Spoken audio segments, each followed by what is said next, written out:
There are cities in the relentless march of time that neither succumbed to the brutal onslaught of war nor were erased by the furious wrath of natural disasters. Instead, they simply faded into the mists of time, dissolving without a trace. At the precise moment the world, in its hasty stride, redefined transformation as progress. Street. Augustine in 1885 stands as just such a pivotal marker, a fateful cross-section where history held its breath, witnessing a wrenching paradigm shift. You could rewind time and appear here that very spring. You would find yourself suspended between a hauntingly bifurcated reality. On one side, the last lingering vestiges of an ancient Spanish town, redolent with the scent of ages. On the other, the burgeoning epicenter of a luxurious fever, a fervent wave of wealth and ambition poised to sweep everything aside and irrevocably reshape the entire state of Florida. Just a few short years, the narrow sandy lanes, the rugged coquina walls, the secluded courtyards, and the slow, peaceful rhythm of a gentle coastal community would yield, bowing to the rise of towering, colossal hotels, the piercing whistles of trains echoing through the night, electric lights outshining the stars, and the ceaseless ambitions of American magnates. This is not merely a simple tale of an old city. It is an epic narrative of the final moments before an old world, deeply imbued with history, was utterly consumed by a new one, brimming with energy and speed. What makes this story so persistently haunting is that many fragments, many traces of that pivotal moment, still exist today, if one is perceptive enough to recognize them, patient enough to seek them out. Take a deep breath, close your eyes, and allow your imagination to transport you back in time. The air filling your lungs isn't just the briny tang of the Atlantic sea breeze. It is also the very breath of a world vanished for over a century, a final surge of vitality before being crushed by the relentless march of time. If you stood upon this rugged limestone ground in the spring of 1885, would you truly recognize the cadence of life here? Would the vast, unfamiliar silence of an era predating the roar of the internal combustion engine leave you overwhelmed and disoriented within the first few seconds? For Street, Augustine in 1885 was not merely an old city. It was a city perched precariously on the precipice of transformation, where its contemplative, tranquil Spanish past confronted the looming tsunami of wealth, far-reaching ambition, and the dizzying pace of the encroaching Gilded Age. This was, truly, an exceptionally rare and unique moment in history, an almost perfect convergence. Oldest European-founded city on the US mainland still retained its ancient, pristine rhythm, utterly untouched by the burgeoning haste of the outside world. But all was about to be irrevocably turned on its head, forever overturned. The narrow, sandy lanes so cramped that two horse-drawn carriages could barely pass. The tabby walls, crafted from crushed oyster shells mixed with lime and sand, bearing the rich patina of time. The secluded, cool courtyards designed in accordance with the Spanish laws of the Indies. The wooden verandas casting shadows over sandy pathways. All were still present, an indispensable part of the city's living tapestry. But then, Henry Flagler arrived. When he set foot in St. Augustine, it was not just an individual, but an entire modern, ambitious, and technologically driven America that swept in his wake. This journey of discovery begins at the northern edge of the city, just beyond the street, Augustine's city gates. Two imposing coquina stone pillars stood sentinel, their silver-grey hue faded and their surfaces pockmarked by decades of damp rain and briny sea winds. Constructed in 1808, these were not merely inert ornaments for tourists to admire, but once a truly formidable defensive stronghold, a bulwark protecting the very survival of the settlement. Air here was heavy with the earthy scent of damp soil, the distinctive aroma of horse manure, characteristic of a city yet untouched by automobiles, and subtly interwoven was the sweet fragrance of orange blossoms from abundant groves beyond the city limits. On either side of the gates were the remaining segments of the Cubo line, an earthen wall once reinforced with sturdy palmetto logs to enclose the northern perimeter of the settlement, forming a robust defensive system.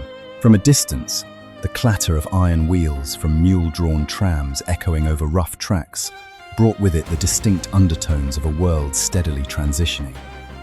Passing men wore traditional felt hats and light linen jackets, their faces tanned and weathered under the brilliant, characteristic Florida sun, a type of sunshine that northern visitors found both intriguing and somewhat daunting. In 1885, few passers-by still recalled the profound military significance of these city gates. It had gradually transformed into a familiar landmark rather than a fearsome wartime shield. Its history, however, was immensely rich and profound.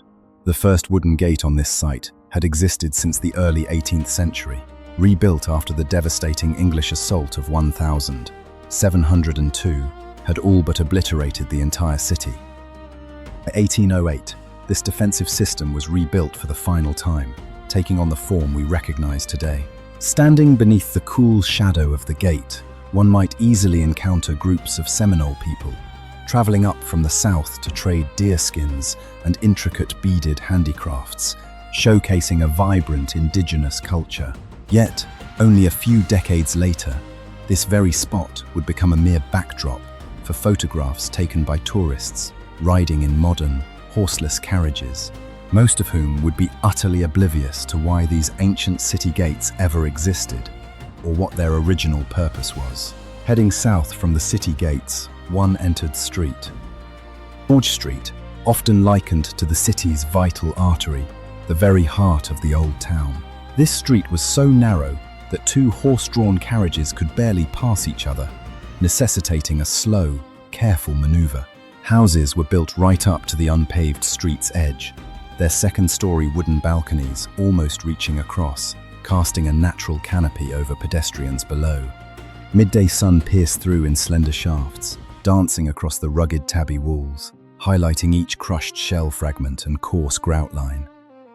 Behind closed cedar shutters, the murmur of conversation, in a distinctive, Menorcan-tinged Spanish, drifted faintly, mingling with laughter and the rhythmic clatter of knives and chopping boards from within kitchens. The air within this street was notably cooler than outside, retained by the thick walls and the almost enclosed narrowness of the thoroughfare, creating a sense of privacy and pleasant refuge. This represented a distinctly different urban spatial arrangement compared to most modern American cities, where everything was typically open and exposed. The houses here did not openly face the street, but rather turned inwards towards private, secluded courtyards, adhering strictly to the planning principles of the Spanish laws of the Indies, prioritizing community and privacy. Many of these homes belonged to the Second Spanish period, having resiliently survived countless major fires, fierce sieges, and numerous post-war reconstructions. A black cat darted across the sandy path, vanishing in a blink behind a wooden gate that led to a shaded courtyard where an ancient fig tree stood silently, a stoic witness to countless transformations. On a nearby facade, a shopkeeper was busily hanging out a sign advertising souvenirs: sharp alligator teeth, iridescent seashells of myriad colors, rare orange wood walking sticks, all exquisitely crafted, targeted at the affluent northern tourists beginning to flock to the city. The city remained old, still bearing the deep marks of time, but the gaze of outsiders had already shifted. What local residents considered everyday life, traditional customs, newcomers now viewed as backwardness that needed to be remedied, to be modernized. And it is precisely here, I believe, today's reader should pause for a moment to reflect. So many things that a hasty generation dismisses as old-fashioned, obsolete, or out of step with the times are in fact the very essence, the deepest soul of a place, its irreplaceable identity. When a city is forced to modernize too rapidly, when it must race at the dizzying pace of the era, the first things to be lost are often not the sturdy walls of its buildings, but rather the vibrant memories, the silent stories dwelling within those walls, the very thread connecting it to its past. Leaving the narrow street George Street, one steps into the expansive, bright expanse of the Plaza de la Constitución, the city's central square since 1565. Ground was tamped sand, interspersed with verdant patches of Bermuda grass, creating an open, inviting space. In the center of the square stood the Constitution Monument, a stately white stone obelisk erected in 1813 to honor the Spanish Constitution, a potent symbol of its enduring ties to the distant motherland. To the east lay the public market, an open-sided market house with sturdy brick columns, where the boisterous calls of vendors, the hurried footsteps of shoppers, and the everyday sense of life intertwined, composing a lively symphony. The aroma of fresh mullet and snapper laid out on ice, the rich scent of freshly roasted coffee, the pungent tang of tobacco, the plaintive strains of a Spanish guitar from a nearby tavern, and official pronouncements echoing from near Government House, all blended into a cohesive soundscape, characteristic of a city that had endured countless regimes and witnessed myriad transformations, yet still stood resilient. This very square had served as a historical witness to every transfer of sovereignty for St. Augustine, from Spanish to British rule, back to Spanish, then to the United States, briefly to the Confederate States, and finally, once more, to the United States. In 1885, it was a place where a humble Menorcan fisherman might share a space with an affluent New York banker, representing two vastly different worlds. Beneath the cool shade of ancient live oak trees, older men played dominoes, the clatter of the tiles punctuating the humid afternoon heat, a tranquil tableau of unhurried life. Beneath that quiet sand lay the foundations of old wooden churches and public buildings, repeatedly erased by the fires of war and disaster, yet their memories persisted. But once again, the city was preparing to alter its countenance, to transform its very form. In less than 3 years, the proud towers of the Hotel Ponce de Leon would majestically rise, ushering in an entirely different skyline and a fresh new identity for the entire district. Immediately north of the square stood the Cathedral Basilica of St. Augustine, a steadfast spiritual anchor. In 1885, this edifice still presented an appearance closely resembling its completion in 1797, thick coquina walls, a humble, unadorned facade, and notably, lacking the complete bell tower we see today. Bell tower was then being progressively constructed, step by step, partly thanks to significant funding from Henry Flagler, a curious intersection of Gilded Age money and traditional faith, and would be completed by 1887. Stepping inside, the temperature dropped immediately, and a pleasantly cool sensation enveloped one. The sturdy, thick walls retained the coolness of the night, while the subtle aroma of beeswax and the faint, earthy scent of old wood hung in the air. Light filtered through lofty windows, and from tiny, flickering candles, illuminating a space that was solemn and serene, yet utterly unpretentious. A woman, veiled in pristine white lace, knelt in prayer, her eyes turned seaward, silently wishing for the safety of loved ones adrift on the vast ocean. It was a small, utterly commonplace image, yet one that spoke volumes about this city. Profound faith, anxious waiting, perennial loss, and the ceaseless resilience of a community. The cathedral was not only the spiritual heart of the community, but also the oldest Catholic parish in the entire United States. But upliving legacy. Its aged ledgers meticulously recorded the births, deaths, and marriages of generations of residents, unequivocally demonstrating that this community was always far more diverse and vibrant than outsiders might have imagined. Then, just 2 years later, on 12 April 1887, a devastating fire would nearly consume its splendid interior. The sturdy coquina walls miraculously survived, but everything within was lost, reduced to ashes. Parishioners had to launch a nationwide fundraising campaign, commissioning the renowned architect James Renwick Jr. to redesign it, adding the bell tower and transepts, thus giving the cathedral the magnificent form that visitors behold today. A few blocks west of the square, one encounters the most dramatic, the most clamorous spectacle in St. Augustine of 1885, not a completed structure, but a colossal construction site, operating at full throttle. On the edge of the old city, where once stood peaceful orange groves, Henry Flagler was busily erecting the Hotel Ponce de Leon, a project destined to utterly transform the fate of this place. Before one's eyes lay a chaotic scene of mud, intricate wooden scaffolding, the incessant ringing of hammers, shouts of direction, and the laborious scraping of heavy materials under the scorching Florida sun.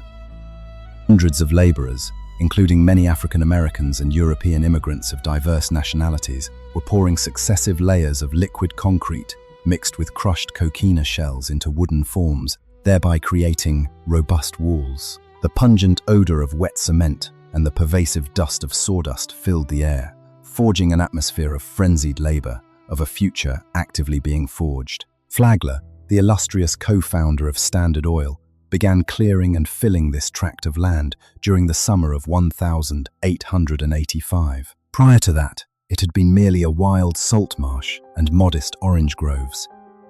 Construction of the foundations commenced in late November that year, laying the very first bricks for a nascent empire. The hotel was designed by the New York firm Carrere and Hastings, one of their first major projects, in a magnificent Spanish Renaissance style. The construction was overseen by James Maguire and Joseph MacDonald, both talented engineers. This would be one of the first multi-story buildings in the United States to be constructed entirely from poured concrete, a pioneering technique at the time. Its modern electrical system, designed and installed by Thomas Edison himself, made it one of the very first structures conceived with electric light from its initial blueprints, a symbol of groundbreaking advancement. By December 1885, recognizing the crucial importance of connectivity, Flagler proceeded to acquire shares in the short railway line connecting St. Augustine to Jacksonville, for he keenly understood that a supremely luxurious hotel was only viable if the affluent could reach it with ease and convenience. The magnificent Hotel Ponce de Leon would open its doors on 10 January 1888, heralding a new era. After just one winter season of operation, St. Augustine would achieve widespread renown across America, transforming into a coveted destination for the upper echelons of society. This is where history becomes both fascinating and profoundly thought-provoking, a multifaceted truth. Modernization, in itself, is neither inherently good nor bad. It is a double-edged sword. It opens up myriad new opportunities, creates employment, brings renown, copious wealth, and global connectivity. But it also has the potential to transform a place with its own unique soul and identity into one that possesses only a beautiful, superficial allure, serving purely consumerist ends. St. Augustine was more fortunate than many other cities, as it was not entirely wiped clean, not reduced to a barren wasteland. Yet even within that fortune lay a clear, powerful reminder for subsequent generations. Development must never equate to forgetting who one is, forgetting one's roots and identity. Leaving the noisy, dusty construction site behind, one turns east, where the cool breeze from the water swept in along the bay's edge, carrying the very breath of the sea. The sturdy coquina and granite seawall, built by the U.S. Army in the 1830s, emerged, serving as a clear demarcation between the ancient city and the sparkling blue waters. White sails of fishing boats dotted the bay's surface, painting a vibrant marine tableau. To the south, the tall mast of a schooner from Havana, laden with sugar and cigars, was faintly visible, making its way to the docks, carrying the exotic flavors of the distant Caribbean. Seagulls wheeled and cried around shrimp boats, making their way to the berths. Guests from the St. Augustine Hotel strolled leisurely along the seawall, taking in the picturesque views. Women held delicate lace parasols against the sun, while children playfully dived into the water, scrambling for coins tossed from the pier by steamboat passengers, creating a lively and contrasting scene. In 1885, most visitors still arrived in St. Augustine by steamboat from Jacksonville, disembarking at the wooden piers that jutted into the bay. The vista across to Anastasia Island with its unspoiled beaches was one of Florida's most frequently photographed sights, captivating many photographers. These peaceful wooden docks would later yield to sturdy concrete piers and, further still, the magnificent Bridge of Lions. But at this particular moment, this was still the true face of St. Augustine as it presented itself to the world, gentle, unhurried, redolent with the scent of the sea, and as yet unconsumed by the relentless pace of the era. As evening shadows lengthened across the dusty, sandy streets, St. Augustine of 1885 revealed itself most clearly as a city of two personas, two parallel souls coexisting. On one side was the quiet, unassuming rhythm of the Menorcan fishing community, of peaceful, narrow streets, creaking wooden balconies, and the heady scent of oranges mingled with the briny sea air. On the other was the triumphant clangor of the railway, the grandeur of colossal hotels, brilliant electric lights, torrents of northern capital pouring in, and the boundless ambition of the burgeoning Gilded Age capitalism. The city did not entirely choose this transformation actively, yet neither could it stand idly by, unable to resist the surging tide. And perhaps it is precisely for these reasons that St. Augustine is so worthy of remembrance, deserving to be etched deeply into our collective consciousness. It is not merely for its antiquity, but for its unwavering resilience, having weathered countless transformations and endured. The old city gate still stands defiant, a steadfast sentinel against the ravages of time. Wood Street, now a bustling pedestrian thoroughfare thronged with visitors, continues to experience the gentle shade cast by its wooden balconies, falling in much the same spots it did 140 years ago, a silent whisper from the past. Plaza de la Constitución remains the vibrant heart of the city. The old public market endures as a vivid historical testament. The majestic Ponce de Leon Hotel, now the stately Flagler College, still sees its magnificent arches and dazzling Tiffany stained glass windows in daily use, seamlessly integrated into modern life. Looking back at St.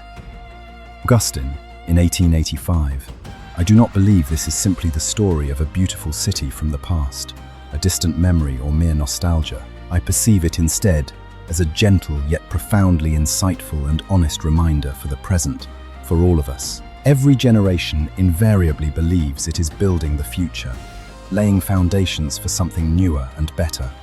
This belief is not inherently misguided. However, if that future is constructed by blurring memories, erasing old traces, and treating heritage as an impediment, a burden hindering progress, then ultimately, we will create places that appear strikingly new and modern, yet are utterly hollow, devoid of any soul.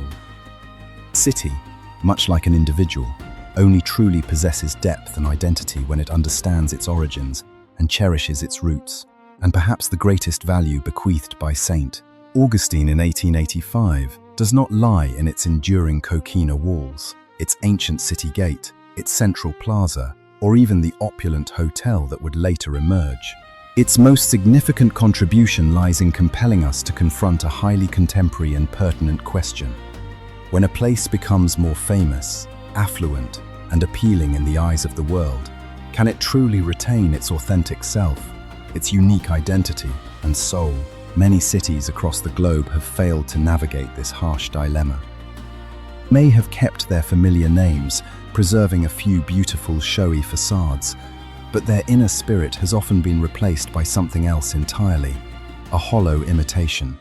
St. Augustine, however, at least during this pivotal phase, offers us a precise glimpse into that moment of transition, when a city is on the cusp of being entirely redefined by outsiders, by capital, by booming tourism, and by the relentless, often boundless, pursuit of wealth. I believe this insight is particularly worthy of reflection for future generations, urging them to heed the echoes from the past.